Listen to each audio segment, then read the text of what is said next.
Another episode of Cork in the North podcast this week. Ladies and gentlemen, thanks to everyone for liking, clicking play, watching and listening. Just to let you know, tickets for the live show, Sunday 4th of June at the Duncairn Arts Centre. We're about 75% sold out, so please do get your tickets if you want to come to the live podcast. Coffee and cake in the afternoon. It's going to be a great afternoon. It's going to be brilliant, isn't it? Yep. Yeah, it's going to be great. It's going to be absolutely fantastic. Aaron is so excited about it. Oh, buzzing. Sean won't be at it because Sean's getting married next week. He's only 26. And that's a bit of an issue for us. But anyway, we move on. And but listen, thanks to everyone for liking the podcast, blah, blah, blah. Remember, we need to keep the lights on. What are we trying to do at the moment? We're trying to keep the lights on. Yeah. So we've mortgages to pay. Yeah. We don't have anything else to pay for. It's just mortgages. Yeah. Right. Now, we have a guest on this week, ladies and gentlemen. If you are a regular listener to the podcast, you will know that me and Aaron live our lives very differently than some people. Yeah. Two independent men. Yeah. Independent men. One here is so independent, he doesn't even want to have other people in his life. Well, because he's had a vasectomy. It's a wee bit. He doesn't want to have that. We are joined by Lisa Mcfarland, who's a relationship coach, relationship expert, one of the UK and Ireland's leading people that will keep you happy during the times when you want to kill them. A life coach, marriage coach, individual coach. Doesn't coach rugby. Basketball coach. Netball. I can almost be a netball coach. Netball. Lisa, you're very welcome to Cork in the North. We thought we needed to get somebody onto this podcast to tell us why we live such brilliant lives. Yeah. Why we are so anti-marriage, anti-kids, anti-this. Lisa, first of all, thank you very much for being here. Thank you very much. Never had an intro like that in my life before. There you go. And it's going to get worse. Okay, brilliant. Love it. I'm here for it. Can you tell us and tell the listeners exactly who you are, what you do, why you do it, and what's the crack? Okay. I am a relationship coach. That's my job. I like to think of myself as being Ireland and the UK's leading relationship coach. And I like to give couples, tips and tools on how to have healthy relationships. Tips and tools? Yes, because we don't get any education. Tips and tools and sorts. We don't get any education on how to have relationships. You boys bring me something that you don't get education on. Go to IKEA, get a book full. That mic getting set up, anything. Haircuts, you get education. There's a little thing on this, how to open this can. Everything in life comes with education, except relationships, and they're the hardest thing to do. Wow. So would you be somebody that would champion kind of relationship stuff in school to help young people with relationships? Because the way, like when I was growing up as a kid, I never got taught about credit cards or overdrafts or anything like that. And next thing you know, when I get a job, I'm like, what's an overdraft? I said I was learning algebra and all that kind of stuff. Would bringing relationship issues into schools to teenagers to get them to deal with people, like how to instill boundaries, how to deal with conflict in relationships, because it doesn't just transcend, a man and a man being together, a woman or man and a woman being together. It transcends all life. Yeah, exactly, exactly. Now, when I say this out my mouth, the teachers come at me like a flipping. So there's no money in education for teachers to do that. We need to put money into education and have people, not necessarily me, because I'm for the grown-ups, but someone like me. And there are brilliant organisations out there, but there's no funding to get them into school. We can't have a geography teacher teaching life skills, We need someone who's actually trained in that area and let the geography teachers do what the geography teachers do. And just, that sort of thing. But where I would love to get into, any connections, let me know. Unis. What I talk about is for 18, 19, sex, intimacy, connection, how men connect through sex, how women connect through sex, how women find that difficult sometimes if the emotional connection's all there. That's what I love to talk about. I still find that difficult in my age. Right. What, sex in uni? Never went to uni. Yeah, exactly. Never went to uni. You should be finding it. What did you do up at university? I went up to visit my mates who were studying. Now, yes. At the moment, do you predominantly focus on couples? Yes. So that would be, say, the majority of your work? Yes. Okay. Now, we want to guess. What is the main... Obviously, I appreciate your... it's confidential and all that kind of stuff. Fine. But there's probably the same common theme that crops up a lot. So I'm going to say, Aaron, what do you think couples are going to... I think, first one, finance.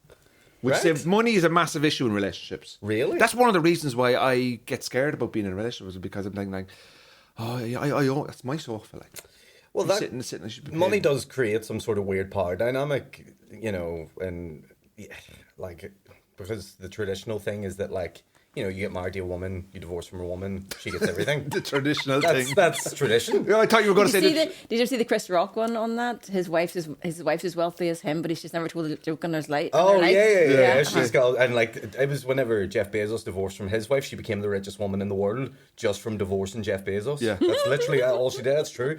And then I seen the recent She stuff had to that put came up out. with Jeff Bezos. You know, True. Let's put that in the mix. You know, Yeah. Do you think Jeff's a bad guy? No. I would say that he. You could put up with a lot if you have that much money. Yeah. you can definitely pay for a lot of therapy. Yeah, and also you would have about 27 rooms in your house that you can hide from him That's from. true. Yeah. So I think Anyway, sorry. finance No, finance that's would be a fine. big issue. Yes. Yeah. Also, what else would be a big issue in relationships? Well, I would think the say- core one is just communication with each other. Is probably that's the probably core of most problems is that they just don't talk it through. Yeah, I going from my experience, I've been in relationships, long-term relationships, short. Like I see a red flag. I once broke up with a woman because she didn't stay in the right lane at a roundabout. And I just thought to myself, what's she doing when I'm not there? Lisa, evaluate that. What does that say about him? I you look put that for triggers you very put that quickly. into red flag I put that in, territory? I look for Right. triggers Okay, very quickly. And the reason interesting. being is, and I'll tell you We why. just call him Chandler from now on. I have a lot of friends of mine who I know who are married and stuff like that. And what happens is, when I meet up with them, all I hear is the bad stuff. Yeah. It starts with the roundabout. Like Seth Rogen, he doesn't want to have kids. Yeah. And he's like, nothing my friends tell me about having kids Exactly. would ever make me say, I want to have kids. Okay. Right. Yeah. So we think finance and communication. What is your experience of when a couple comes into you know, on average, say they've been married 5 years and their things aren't working? What's the most common theme? So you're on the right track there. In-laws is also another one. Oh, they're the Oh, worst. fuck them. Fuck them. He's- Oh, don't get me started on that. Okay. I have a story for you. Okay, Okay. excellent. We'll put that pin in that. In-laws. We'll come back to it. In-laws are It's a another one. massive interference in relationship. Well, yes, it's just all about the in-laws. It's about maybe there's somebody taking their mummy's side when they should really be taking their partner's side. Yeah. Anyway, but there's all of the communication. Having to go to your uncle's birthday, like that sort of stuff. That's the in-law stuff that I Well, don't like. there could be like you could be married to a woman and she could have a brother Or a and man. and you could be married, and basically what would happen is that you know the can't brother be could fall out with the parents, and next thing there's a division in the family and it gets toxic and there's kids involved. You're not allowed to see the kid, and it just gets bills and bills and bills. What happens a lot with in-law situation is when we are with our parents, we tend to revert back to our teenage selves. Right. And we don't turn up in that relationship with our parents as our grown-up self. Okay? So sometimes what happens is we go back to our mum and daddy's house and we just get on like a stroppy teenager or fall asleep in the settee and leave our partner having to put up with the in-laws that she doesn't really like in the first place. Yeah. So in-laws are a big issue. It's not a big issue. So you're right. Finances, in-laws, communication and intimacy. So those Oh, but that's Here we Guys, go. have the issues. We've hit the jackpot. let me tell Now you. we're getting to the real issues. Yeah. in my practice, what I find is lack of communication, which then leads to conflict, which then leads to lack of intimacy. Yeah. What are the communication that we're afraid to talk about with each other's partner? Like what like I'm imagining like intimacy and sex kind of is a big one because you might have an idea in your head that you might want to run by your partner, but you're maybe too shy. You don't feel like you have that comfort with them, or vice versa. You might feel like I actually want to do a bit less of that or whatever, and so we're afraid of hurting the other person's feelings, and then it becomes this whole big spiral of oh my god. But how do you then sort of shake the cobwebs off them a little bit and go, listen, you two need to sit in a room together and bash this out, not both ways. The Smash, bash. yeah. Look, whatever way they do it these days, I don't even know. I don't know. These kids, I don't know what They're they're into doing. everything. But so that I imagine is quite a tense sort of subject to tiptoe around, isn't it? Yeah. Do you know what your attachment style is? My attachment style is none. Okay, perfect. What's an attachment style? So the book's called Attached. It's a very good book, but it's also a free test online. So they tell us that there's 3 attachment styles: secure, anxious, and avoidant. Okay, so Have we got an avoidant in the house? what's an avoidant? I'd say he's You avoid attachment? yeah. Is that you? And you also avoid. So, Don't think so. And you also avoid people who are avoidance. Avoid the conversation. So people would sometimes say to me, "We never argue." I'm like, Okay, let's talk about that. Because you want to avoid it. And you want to avoid hurting your person. You're coming at it from a good place. But in my experience, anxious attached to avoidance, like moth to a flame.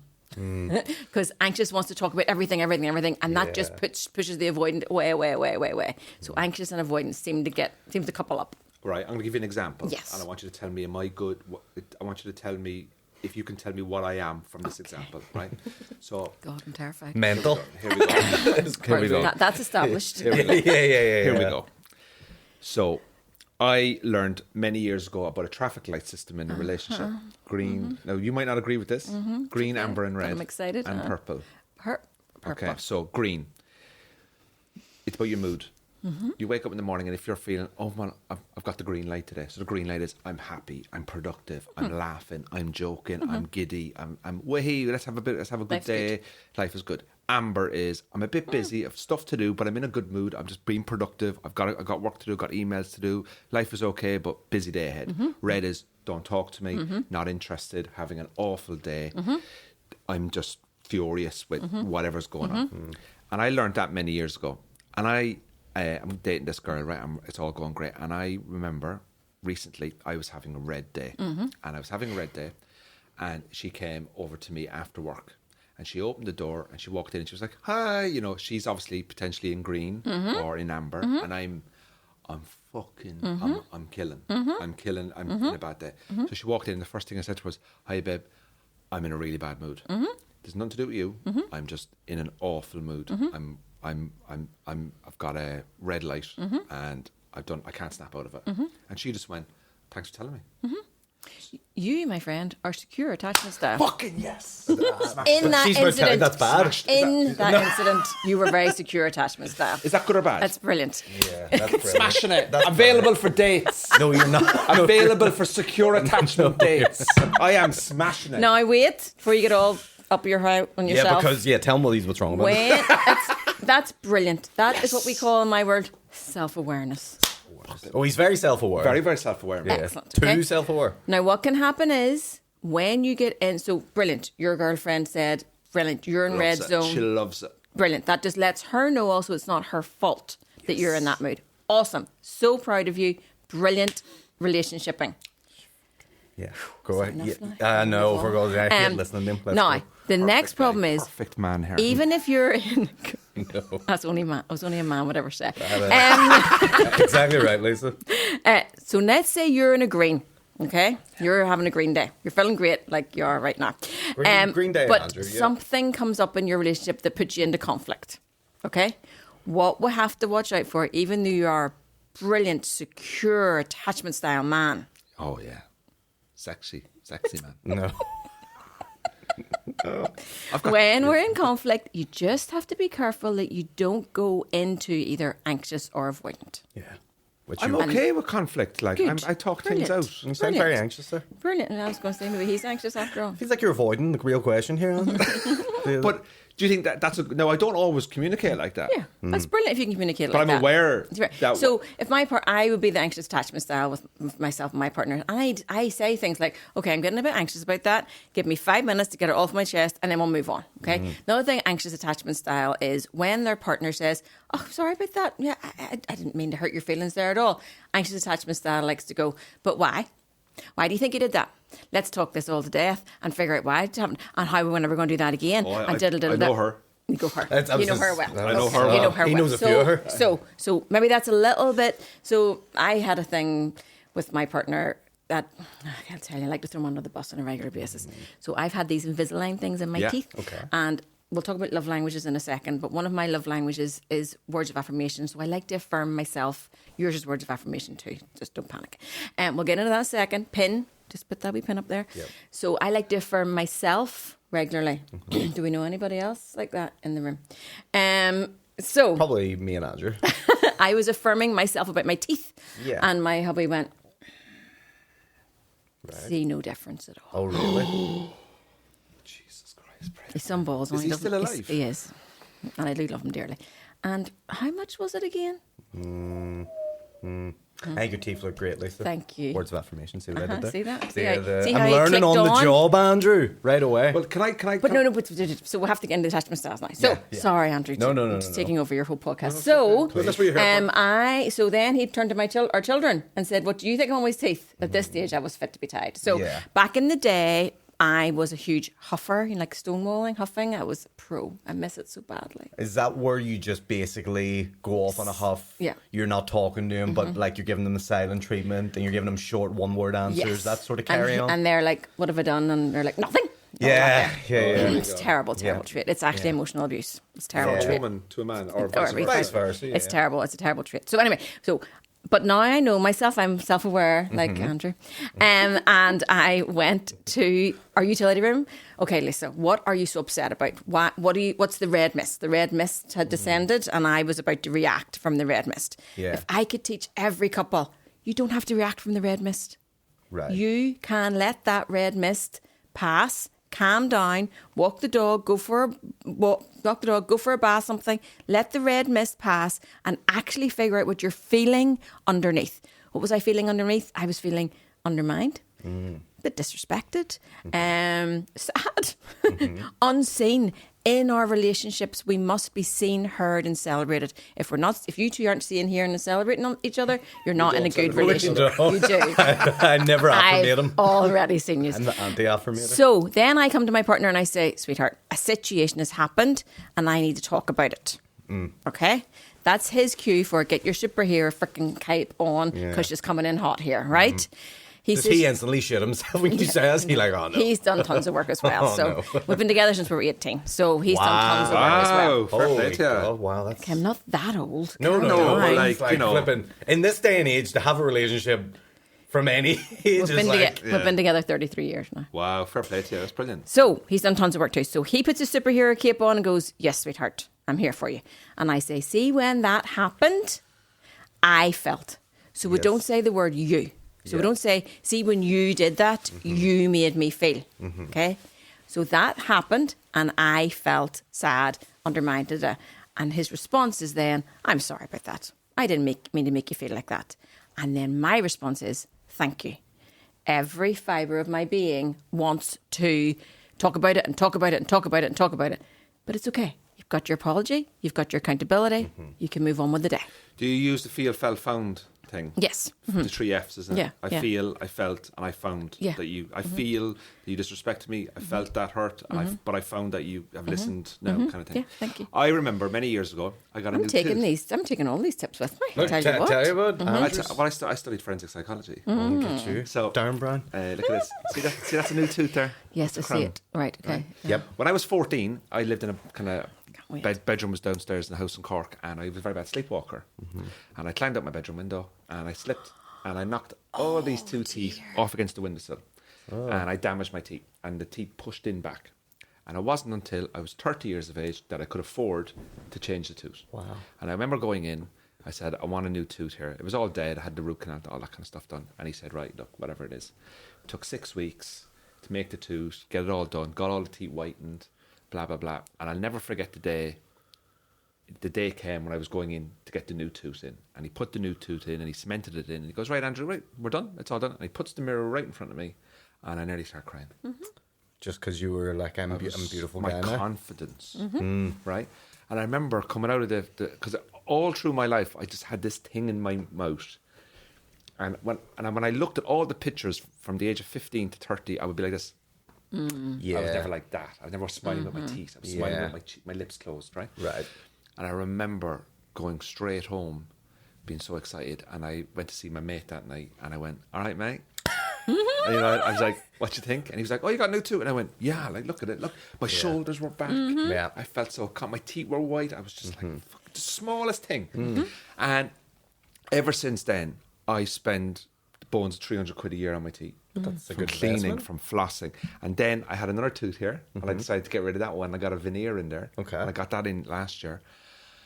And it's so small things like that were so important to me. And a couple of weeks ago, my girlfriend turned around to me and she said to me, "I just want to say, your teeth are really good."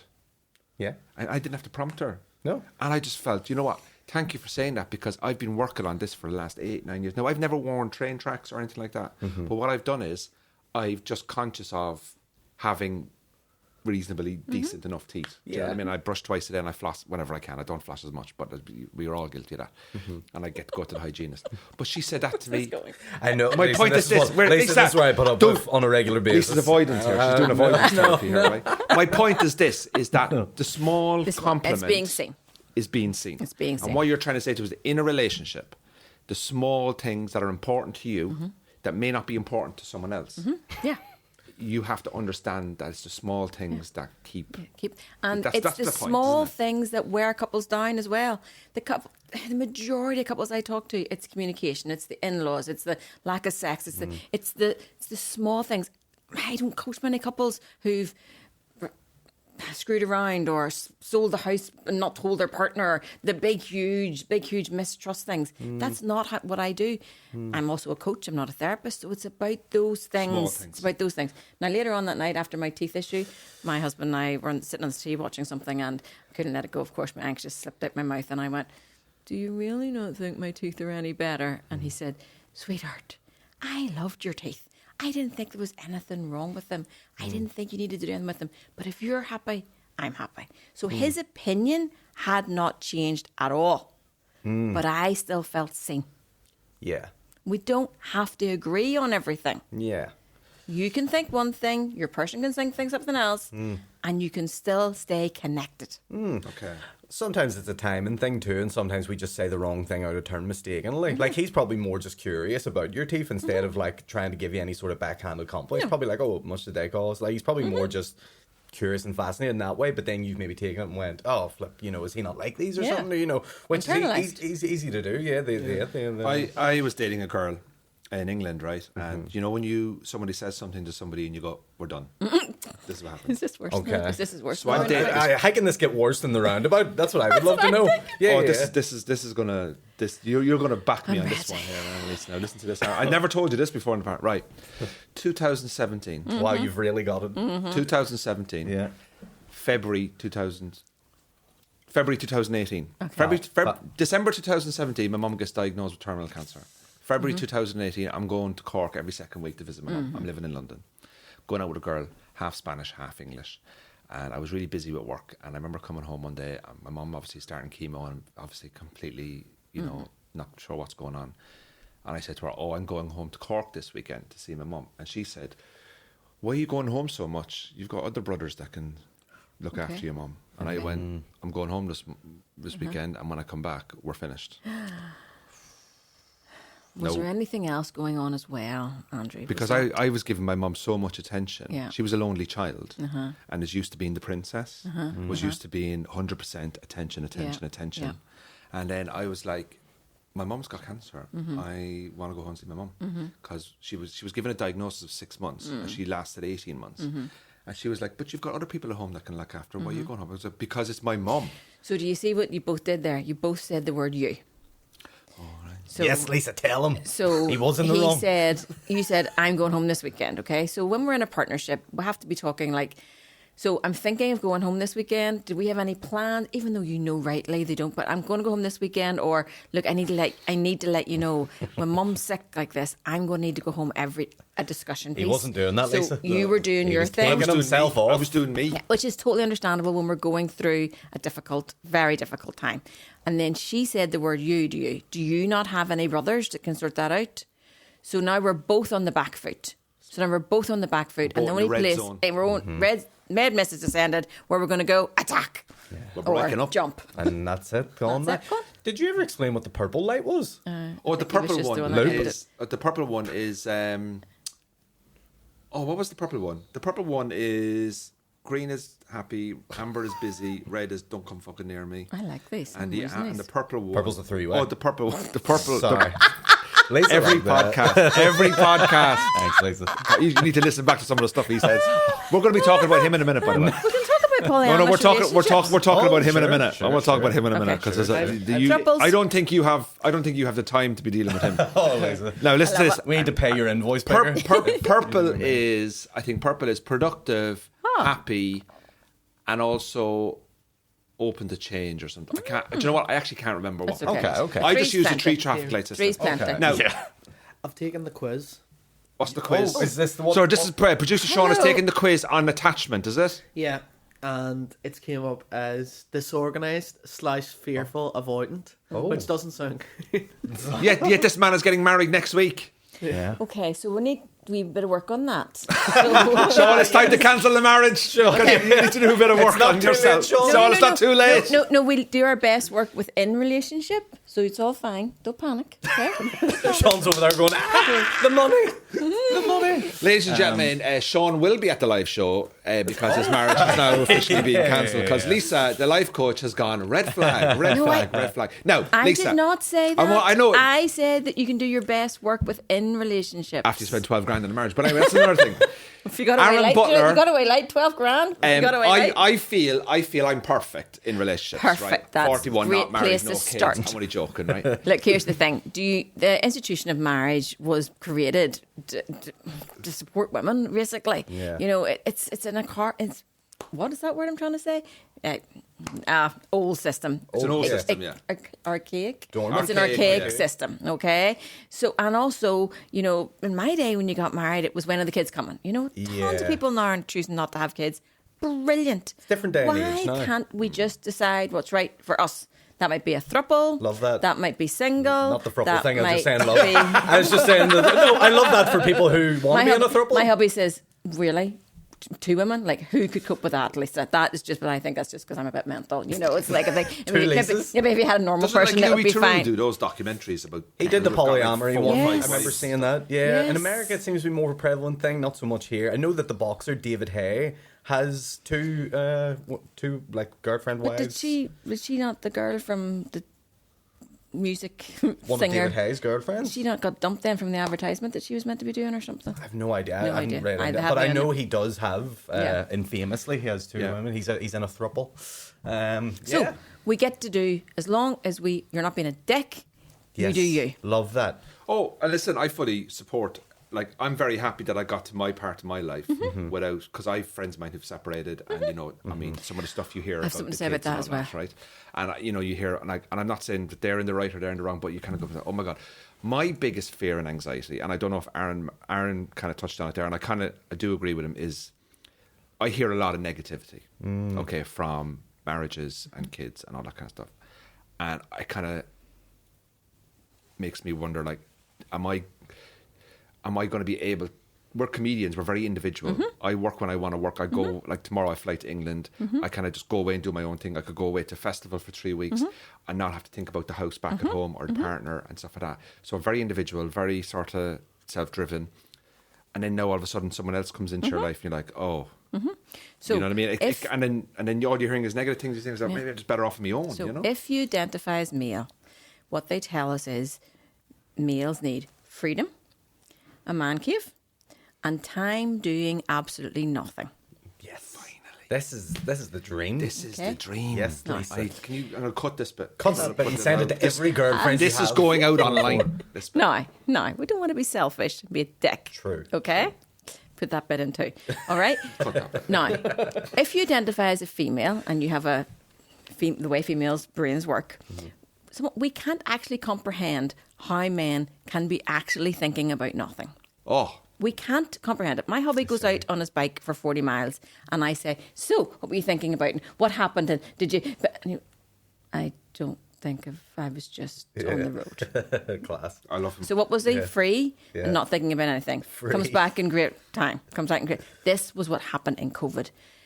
Men struggled. We all struggled. Oh, yeah. But men particularly struggled with the freedom piece desperately in COVID. Men need freedom and then make it up with their mates, 5-a-side. They also have to be talking to men while doing something. And that's not coffee. That's an activity. Yeah. That's a podcast. Yeah. That's out for 5-a-side, whatever. Anal. Bonding. What? Okay? We're bonding. Bonding. Wrong thing, okay? Yeah, yeah. Also, men are like potato waffles and women are like spaghetti bolognese. Waffles are easier to make. That's true. You can get them in Iceland. You can get them nice and they're cheaper. Just and like also men. they can freeze as well, so you don't have to eat them straight. There's no sell by day. Yeah, that's it. And spaghetti bolognese is like fucking pasta this, water. Many here. Yes, ingredients. exactly. Yes. Pots and pans. You can make a Exactly. good one. You can make a And bad they're one. expensive because you turn the gas on and all that kind of stuff. Yeah. So God. the actual facts are that men are really good at compartmentalizing. So you guys are doing this podcast, and then you'll do the next thing. So you're in one potato waffle box, and then you'll move to the next potato waffle box. Okay. And women, everything touches everything. What? Yes, that's here. Now we're in. So when you don't contact your person because you're playing golf, your person's like, "Well, they didn't contact me." Yeah. And you're like, "I was playing freaking golf." Yeah. So I say to people, he was playing golf. He was in his golf box. Yeah. Then he was doing this. Then he was doing that. Yeah.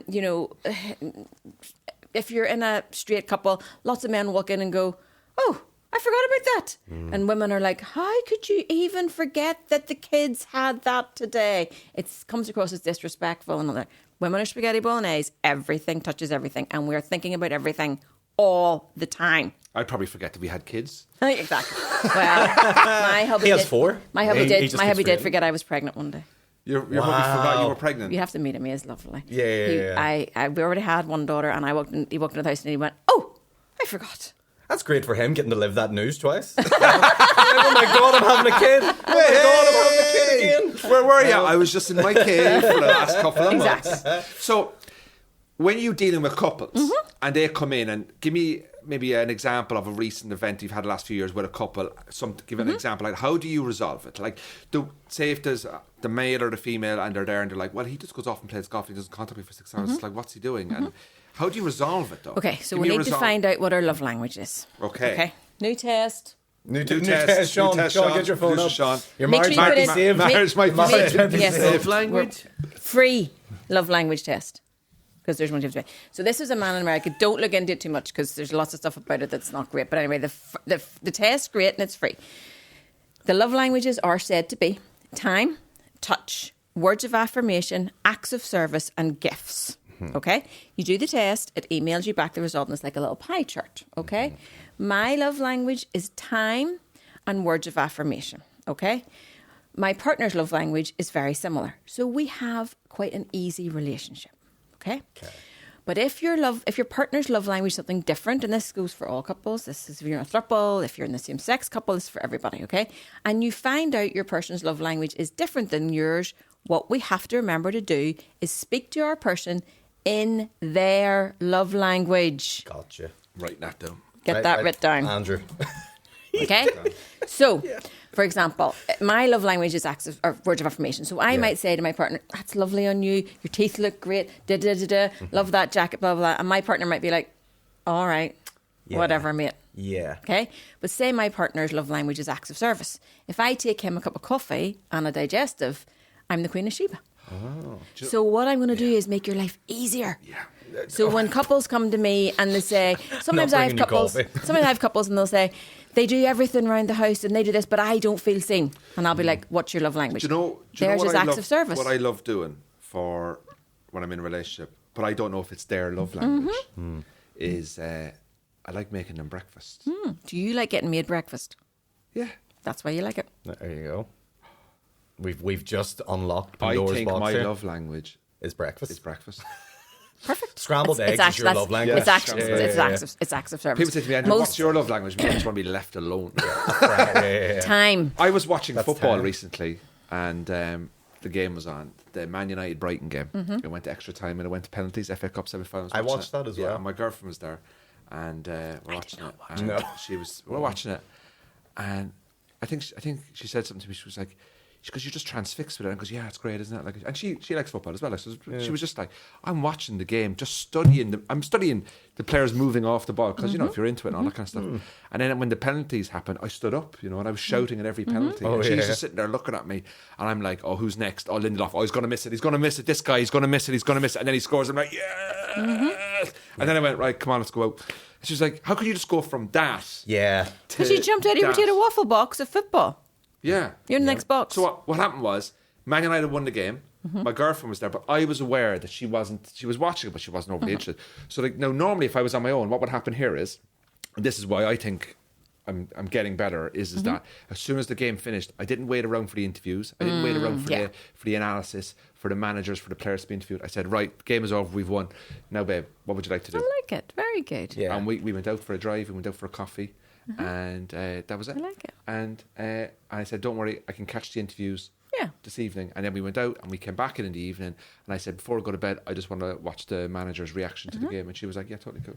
Because I was aware that she was there. And I said, look, this is me now. I'm in my little man cave here. We finished it. I've now completed my task. And I'm now going to focus to you. And we're going to do something together. Because we are in relationship. I'm smashing. There you go. I am There you go. smashing. Congratulations, dude. Lisa, is there you touched on like sort of straight couples and stuff like that. What would be the differences when you're coaching between a straight couple and, maybe a man and a woman who are in, a gay lesbian relationship? What challenges does that sort of face for you when you're trying to help them out as opposed to or maybe there's not, maybe it's just all one sort of blanket. I'll tell you a wee secret. But yes, let us in the Yes, industry let's go. secrets. Come on. Yes, this exclusive. I love coaching guys Yeah. because they're really so simple. We are. We're very simple. We are simple. Yeah. It's like telling a guy, you've been kicking with your right foot. I'm going to teach you to kick with your left now. It's going to make life easier. And guys go, okay, tell me. Yeah. Just tell me how to do it differently, Sip, because I'm not doing it right. And I'm like, duh. Women, because we're spaghetti bolognese, go, but why do you think that happened? Oh, two spaghettis. two spaghettis. Oh, mixing those flavors. then with two and the spaghettis. pasta. Oh. That's So, but I do love coaching women. I love my job. I love my job. Yeah, I'm right. just saying, sometimes men are just take direction really well. Yeah. They know what they're doing. I'm like, will I make your life easier for you? And will you get more sex? Oh yeah, go ahead. Well, they need to do this. That's it. Okay. Have you ever dealt with a couple, same sex or not, where you sit in front of you and in your head you're like, you need to break up? And lots of times. You can see it straight away. Absolutely. So how do you communicate that? Would you communicate? what are the big signs for those? What are like Narcissist- you see and you go, this is toxic. This I can't fix name this. calling. Oh. Any toxic behaviour. What's an example of name calling? Yep. Poor, something like that. well, bitch. I just go with if they're calling them names in front front of of you? me. What sort of names of people? Oh, can you not say because of confidentiality? really. Can I just start saying curse words and you just go blink once for yes, blink twice for no? Would you stuff You know, like she's a someone might selfish, say- she's a yeah. selfish bitch, Yeah. or Yeah. he's a selfish bastard, or it's kind of like, you know what? I'm very sorry, but I just think that she's she's just like a bloody mother, kind of stuff like that, like Right. or that kind of stuff. Yeah, Catch all that that stuff. going on, yeah. And gaslighting. If I see gaslighting, yeah. narcissistic behaviour, all that sort of stuff. Toxic cycles, we can sort of work with a little bit. Someone can break this toxic cycle, that's brilliant. But gaslighting, it's huge, it's huge. I think when you get to a gaslighting stage, I think it's very hard to But I save. must all remember that we all gaslight a little tiny bit. Okay? Because we all do it from a place of fear. Like I always joke that I gaslit my children to tell them not to travel because I think I don't really think this, but I just think them travelling by themselves would be very dangerous and also very scary for me. So just don't do that. Get Like you. they're grown ups now. You Yeah. know, I also told them not to walk past white vans with slidey doors because That's a good bit Well, of that's, advice. yeah, but that's good. I think why do you think it's a good piece of advice? because that's what they tell you. The men with the sweeties are going to Paedophiles live there. Yeah. So now my big girls do dances round white vans and go, Mummy, look, I'm standing at a white van. Really? Very Just annoying. to So they're Just like a bit- rebelling Yeah, against exactly. your- They I are think the grown-ups. paedophiles are starting to branch out a wee bit more. I think they're starting to leave the white brand. How did this get Because they here? know now. They know it's on the They They're know like phone now. They They're know like that guys. Mummy say that now. yeah. They're on the phone now, They're aren't like, they? guys, blue vans. Let's start colouring these things. Let's start masking. So anything like that, but we have to just check gaslighting within ourselves as well, Yeah, because yeah. But now gaslighting is a terrible, terrible, terrible abusive behaviour. Do you feel people who see their parents who've had a difficult marriage or grew up with their parents having conflict, Yeah. that they can bring That feeds down to the feeds kids. down to them? It seems there's two sort of things. So we are programmed, okay? We'll talk some another time about that there, but epigenetics and all that there. Fascinated. Yeah. Talk about that later. But we are programmed as children from before we can even remember. So we heard our mummies and daddies maybe arguing when we were in the cot, Yeah. okay? So what coaching does is, it's different than therapy, is this isn't working, we're going to reprogram.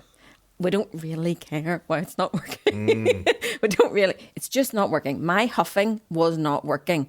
I saw my mummy huff. I huffed when I was about 2 and got my way most times. So why would I not just continue doing that? It was a program that I had learnt. So I have to stop. And when we reprogram, it's very difficult. But what we like to do in couples is say all the time, if they would just change, if they would just do something different, if they would... But actually doing the internal work is so much harder. And that's the trick we need to get into. First time I didn't huff and ask for a hug, I thought my skin was going to fall off. Oh. Like it was so... You're a nice person. I am. You're just going through the change, and it's difficult for you, isn't it? Like, when you're going through that change. Just reprogramming is really, really difficult. It's in your cells. You have to reprogram. Sean, I believe, has results. I Oh, do. stop it. I didn't. So I've taken the quiz on the 5 love languages. And he's 0 on all of them. My primary love language is quality time. Do you know what? I can see that. Yeah. Lovely. Because we had Sean. Next one. What's there more? The next one. Quality time's out in the lead with 37%. Rosary beads, that's number 2. The 20%, then it's the second one down, is words of affirmation. There you go. Then it's physical touch. Then receiving gifts, and then lastly it's acts of service. It's only 10%. Oh, that's quite balanced, isn't it? So if you do that with your fiance, Yeah. and theirs is acts of service, and acts of service is really low for you, then you know what to do. Yeah. There you go. We've learned something for Sean there. Lisa, when a couple comes to you, and they're Brilliant. I'm loving this podcast, by the way. when a couple comes to you, and like this is, trying to think of the best way to phrase this. Couple comes to you, and one partner's cheated on the other, but they still want to make it work. Is that even possible to get that trust back? How do they work to getting that trust back? Like, how do you deal with that scenario? So what the data tells us is that very, very, very, very rare. It does happen. It's very rare that there's infidelity when things are really good at home. Okay. All right. Okay. Yes, little slip-ups may happen when you're out in a drunk night out and things like that, but very rare that it happens when things are good at home. So what we have to look at when there's infidelity is what was going on before this infidelity. And we'll have to get right down and excavate this. Esther Perel she's the boss of this, not me. And her books are Mating in Captivity and The State of Affairs. So we have to excavate, we have to see what was actually happening. Was it that the kids had taken over your life? Was it that you were both working 70 hours a week? What was it that happened that disconnected you? And then you went and looked for another, okay? So if you're not being seen, heard and celebrated in your relationship, but somebody in work is seeing, hearing and celebrating you, you're going to be drawn to them. Yep. So we excavate out, and then at some stage when a couple is happy, we draw a line in the sand and we build a new thing. But is the trust broken, do you think? But that has to come into it, and the person who broke the trust has to do the hardest work. What's that? Just being transparent. Right. Oh, yeah. Right, the person who has done the cheating. Oh, yeah, it's very tough. It's tough. Very tough. Yeah, that's probably the It's hardest tough. thing. And here's the next thing. Really going to. I'm a big component of some relationships end. And that's okay. Yeah. Where did we get this data that said you were going to go with somebody from you were 18 and you were going to, people are like, oh, we're 40 years married. Are you happy? Right. What they're telling us now is, I think it's like nearly up to 70% of relationships end, okay? Yeah. And like the rest of the relationships who stay together, only half of them are actually happy. Yeah. So that scares me because you really only have a 1 in 5 chance of actually being happy. So why are we not talking about how to do it well? Yeah. And why do we have shame and guilt when we go and ask for help? But you said something there that was interesting. You said we only have a 1 in 5 chance of being happy. Based on the data? No, of being happy. But why is your happiness linked to that?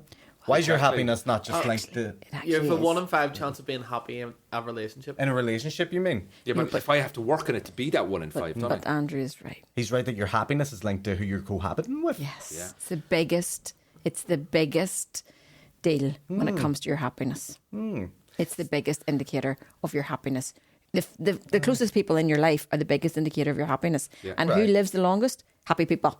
Yeah, absolutely. But can you not just get happiness from having close friends, family members? Yes, you don't have to be The in a people relationship. closest to you, you are in relationship. Yes, just not in a. You're just not in a romantic relationship. Yes. Okay, you Get are. you. We are all in Yeah, we need relationship. people in our lives. We need Absolutely, people. yeah, I'm Okay? with that. Yeah. I thought you meant you need to be, because this is what I want to touch on as well. There seems to be like some certain people who, would be like what I would call relationship jumpers, where they're like, I can't be single for too long. I have to be with someone. And that's isn't So great. I would talk a lot to my couples, and I find this a lot with guys. We need to fill the relationship cup. Okay, Gotcha. So we have to think of the relationship as its own living. He's going to start taking notes now. Think perfect. The relationship cup. Okay, so It's think been of empty for years. so think of your relationship as a cup. Okay, Yeah, okay. So it's not codependency. It's not anything. It's the relationship that you have with a friend. We have to be filling it. We have to be putting things into the relationship cup. Okay, Gotcha. but if our personal cup is empty, we can't feed the relationship cup. Yeah. And this is a problem for guys. A lot of guys have a problem with this. Their cup is sitting about a 2 or 3 of emptiness. So 10's the best coffee you've ever had in your life, and 1's absolute shit. I was explaining this scenario to a guy one time when he asked me if it was about sperm samples. Oh, wow. If you can fill a cup, that's impressive, let me tell you. So anyway, if your cup is sitting at a 2 or 3, your happiness level, your contentment level is sitting at 2 or 3, very difficult to fill the relationship cup. Yeah. And that's what suffers. When our own mental health is down, when our own happiness is down, that's what suffers. Okay? When my hubby and I went on our ventures, we both realised our cups were so low that we needed to fill our own cups and come away from codependency and go towards emotional support. Emotional support is how we have mature relationships, not codependency, which was what movies. And still I listen to music sometimes and I'm like, oh, it's terrible. You know, I'm nothing without you. Stop this behaviour. You're everything. You have everything you need inside yourself. Yeah. You are here. You are a complete person. You're awesome. Loving and accepting ourselves, and then finding someone to journey this life with if you want to. Yeah, if you want to. This is brilliant. Yeah, I agree with all I that. swear to God, I'm learning so much off you. this Like, guy, honest to God. Do you know what? When you were talking about the cup there, and I don't know, maybe like Aaron did something amazing last week, right? He filmed a special in the Laveries, right? And it was a brilliant night for him, and he's got another one coming up, and it was great, right? And I would say maybe when you went to bed that night, you know, his parents were there. It was lovely. Got to meet his parents and all that, right? How did your cup feel like that night? You know the way, like for example, I'm very content in my career. Yeah. I'm very busy, so I do comedy. We do comedy, do podcasting. I play golf. I like to travel. I've got a Good, lovely filling your cup. family. I've got, I like where I live. I feel healthy enough. Things can always be better, but they could be a hell of a lot worse. So I feel maybe I'm about a 6 or a 7 in the cup. But I look at when I saw Aaron last week film a special, I was like, look at this guy, man. This is really brilliant what he's created. And I want to say, I feel 6 or 7 maybe. Yeah. And maybe I need somebody to bring me up to that 8 or 9. What we need I don't know. No, we need to do the Wheel of Life. Fuck The Wheel of Life sounds like a great game show. Doesn't it? It does. We could do a whole podcast on the Wheel of Life. We could all do our Wheel of Lives on a podcast. That'd be so. We're going to identify what's bringing you down to a 6.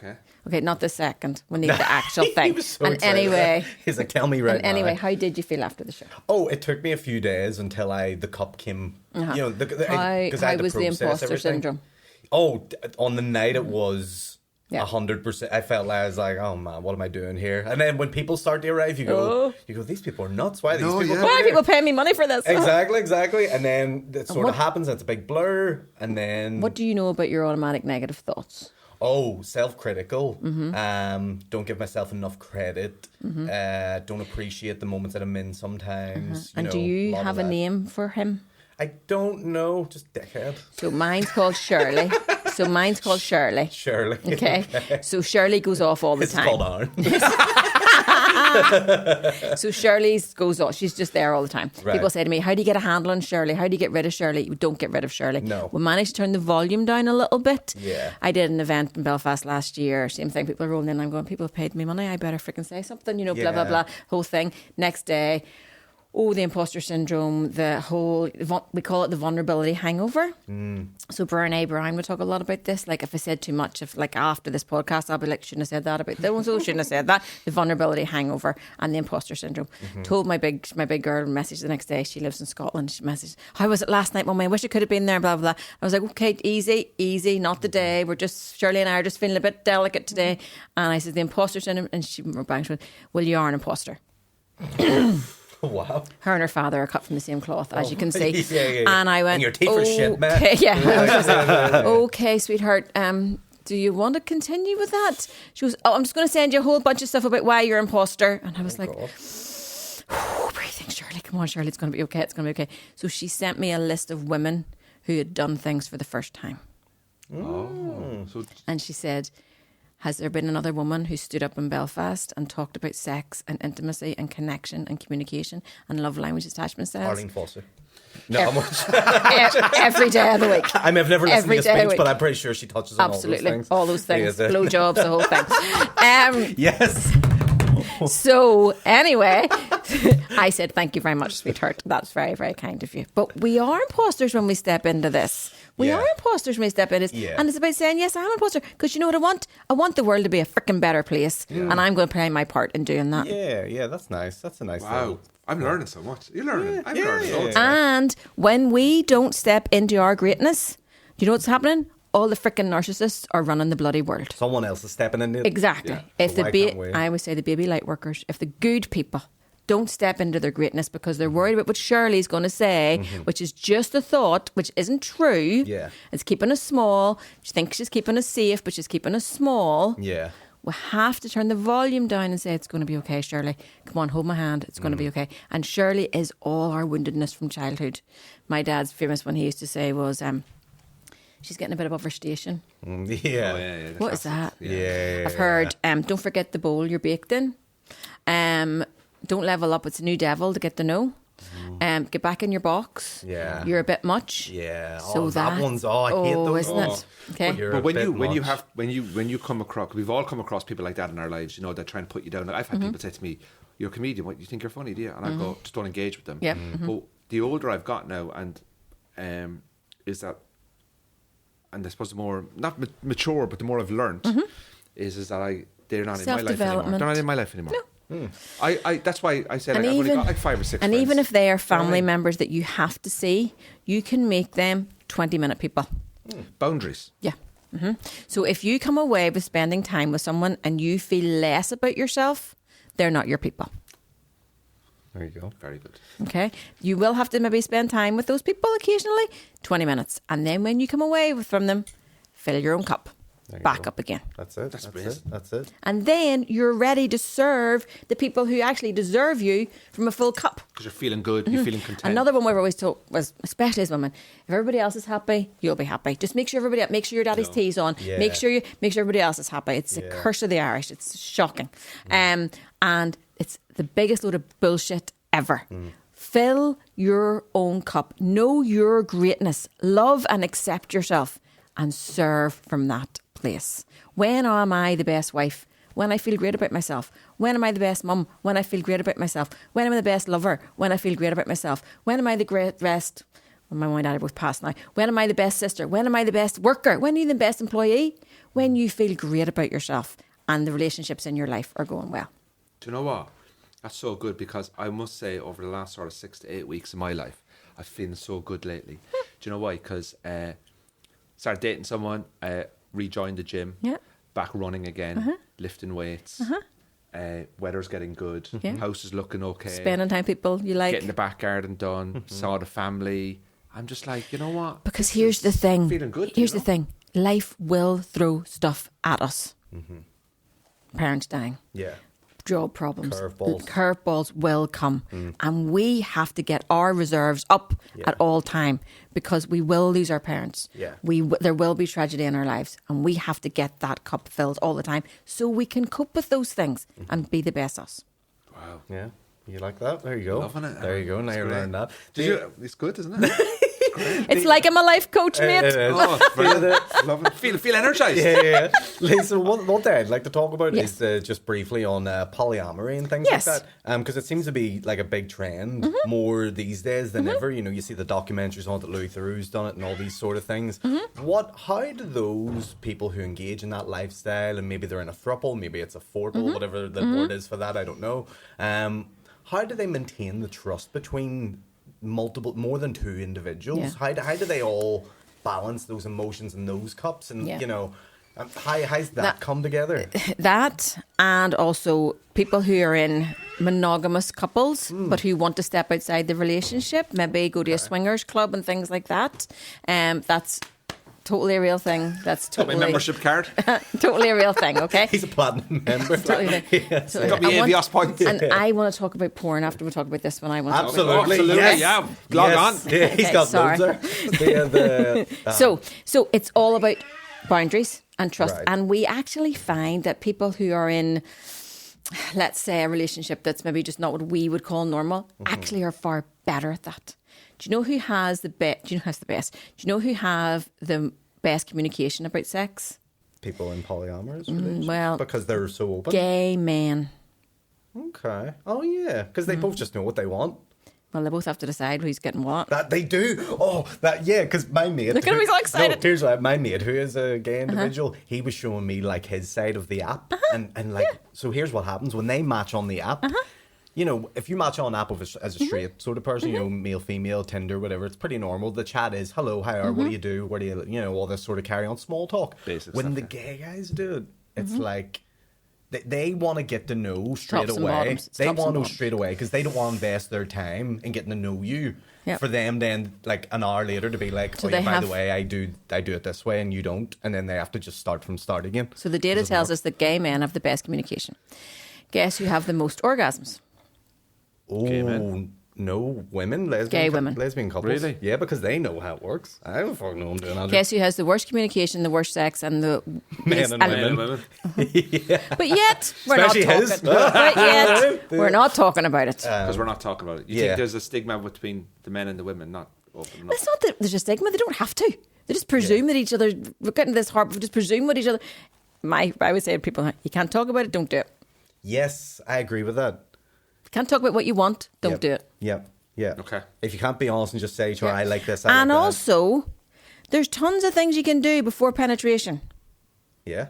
I watch Talk- telly or something. Go to the library. Talk about all that. Yeah. Talk about all that. Get to know each other's bodies well. You just be like, oh, I have a this- mole of a- down oh, it's like, If hello there, hello. How, Do you like me that's a touching lovely this knee. part? Do you That's like a me that's a touching lovely knee there, isn't it? yeah. It can be as simple as, do you like this pressure? Do you Yeah. like this pressure? There are people who like light pressure, and there's people that, oh, it's horrible. Okay. Simplest wee things. Yeah. Wow. Yeah. There's loads I'm going to of have to stuff. start doing Doing sex? Do you like that? No, yeah. yeah. Do you like that? Do you like, do you like when I do that? Yeah, if you just keep pushing them, like, oh yeah, That's lovely. that'll It's a really lo- turn them on. That's a lovely Andrew. knee there. Yeah. Isn't it? I would advise Andrew not maybe talking about it in the action. I know. This is the comedy podcast. Yeah. Oh yeah, wait till everything. So tell me what you like. Remember, if your person's love language is going to touch, and they're very what you determine to be clingy, they're not clingy. Their love language is touch. Yeah. Okay. Right. I understand that now. I get it. I think my love language is service. Acts of service and touch would be quite high on the scale for men. Yeah. Yeah. Make me my dinner. Oh, no, I wouldn't be like that now. I cook a lot. Get what you're going. Right, You know, No, I cooked dinner last night for my girlfriend, fajitas. yeah. Porn. Okay, porn, yeah. Okay. Lovely. Yes. Let's crack on with that's that, what I Porn want here. and erectile dysfunction. yeah. Oh, here we been go. there. Classic. It's what Viagra was We for. have Viagra subscriptions. We've got a joint account. It's made in Cork, so I get, if you from Cork, you get like, free Viagra. I've a stamp card, loyalty card. I really should have thought this through, shouldn't Yeah. I? No. Please Cork in tell the us. north / Pornhub. Well, they say Find us they up say there. porn does create, you know, is especially lately these days, like more and more young men are just they're watching too much porn, getting Yeah. overexposed, and then they're working whenever it comes to real sex, they're like, Because that I'm and done. real life He's got it. stuff- That's it. That's all I wanted to say. Yeah, that's- is that what it was? That's not real life, is it? And they're having huge erectile problems especially with in their uni. I partner. hear uni, this is a big thing. at So the they minute. can get a hard on and ejaculate to porn, but they can't with their partner. Why? Because when you're with a partner, it's very vulnerable. yeah. Yeah. And vulnerability is where all the good stuff happens, in emotions, in intimacy, all that stuff. But there's no vulnerability with a porn star. You're never going to let that porn star down. That's true. There you go. I yeah. never do. Never Okay. do. And they're also telling us, whatever age you are, is around the amount of men that are having erectile dysfunction. So if you're 30% of men are having erectile dysfunction. Oh, that's So another thing we need to be talking about. Yeah, we do. We do, yeah. We talk about it all the time. so. You know, and why is it happening? And we don't know. Is it because porn is just so much like when we grew up? Porn was in the brown bag up at the top of the shelf, or you know, it was that DVD that got video. Like, you know, I didn't even know what porn was till I was probably well in my 20s. You know, all that sort of stuff. You know, so we just need to say, right, okay, what's happening here? Is there a correlation? I'm not a statistic. I'm not that, but that's what they're telling us. So Stop we just watching porn, lads. Porn can be very healthy if it is not affecting your sex life and your connection or anything within your relationship. Fine. Yeah. But if it's having a detrimental effect on any part of your life, then we need to look at it. Just like anything, alcohol, smoking, drugs. We need if it's having a detrimental effect on any part of our life, especially your connection to another human, we need to have a look at it. Okay. Well, turn it off, lads. And if you are going to watch porn, try to watch ethical porn. Yeah. Yes. What one's that? Not on Pornhub. You have to pay for it. Okay. Oh, you have to pay for it. You have to pay for it? No, you're all right. Whoa. Where we Cancel the podcast. Now, hold on a second. Disgrace. There's too much free stuff online for me to have to pay. Anyone pays for porn, the mug, I'll tell you that right now. And the mug's half empty as well. Yeah, it's because they're not paying for it. They're not paying for it. Yeah. Lisa, first of all, thanks so much for coming in. You're very welcome. Where can people find you? How can people meet you, meet up with you? You've got a book, you've got a website. Tell us everything that you have. Instagram is the place to find me. Relationship.coaching.ni. You can buy my ebook on the website, relationshipcoach.com, I think that is. Everything's there on Instagram. I also have an online course. It's coming out next week. So there's lots of people I would talk to and they'll be like, I'd love to come for a bit of coaching, but my partner will never come. Perfect. I have built you an online course that you can buy and watch from the privacy of your own house. We talk about conflict, we talk about communication, we talk about sex and intimacy, all the things. What else am I doing? I do podcasts all the time, and I've actually started a talk show. A talk show, here we go. We're the first two guests on the talk show. When relationships go wrong, Aaron Butler and Andrea. But Lisa, listen, thanks very much for coming in. I've really liked this, really enjoyed it. You've learned a lot. I've learned a lot. This has been great for you. I'm glad it has. I'm sure it's not what it's all about. That's what it's all about. But it's been absolutely fantastic to have you on, Lisa. Thanks very much to everyone. Thank you so much. Lisa and Aaron this week, relationship experts. We've grown as people. Our cups are full, and we don't watch porn anymore. Nope. So thank you very much for every single person. I know, I don't want to go home. At least was very aggressive there towards him. Oh, that's a different story. We'll have to fill up a bit of feedback form on her there as well. And thank you, guys. Thank you very much for this week, ladies and gentlemen. Talk to you soon.